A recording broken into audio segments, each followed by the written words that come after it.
Ndewo. Hello. My name is Yvonne Mbanefo. Aha m bụ Yvonne Mbanefo. This is another one of our daily Igbo words and phrases.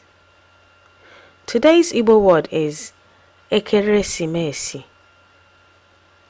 Ekeresimesi means Christmas. Learn how to say it by repeating after me. Ekeresimesi. Ekeresimesi. Ekeresimesi. You can only learn how to say it by practicing. We're going to look at some examples of sentences using the word Ekeresimesi. Ekeresimesi bụ mmemme ncheta ọmụmụ Jesu.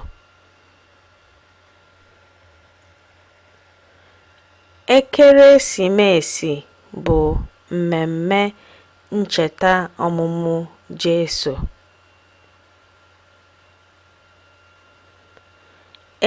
Ekeresimesi bụ mmemme ncheta ọmụmụ Jesu.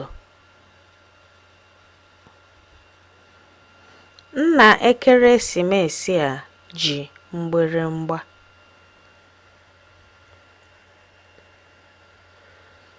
Nna ekeresimesi a ji mgbịrịmgba.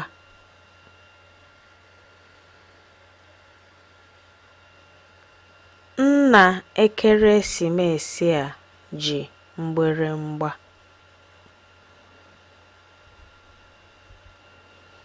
Ụmụaka a bụ ndị ukwe ekeresimesi.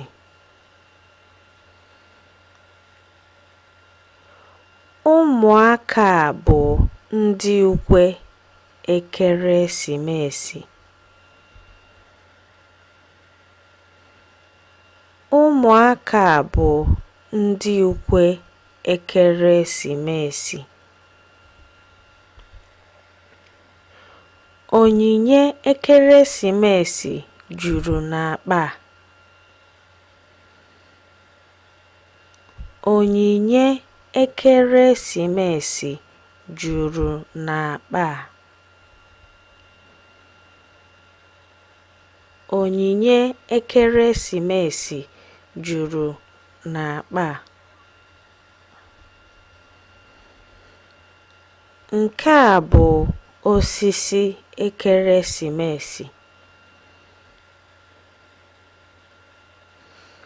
Nke a bụ osisi ekeresimesi.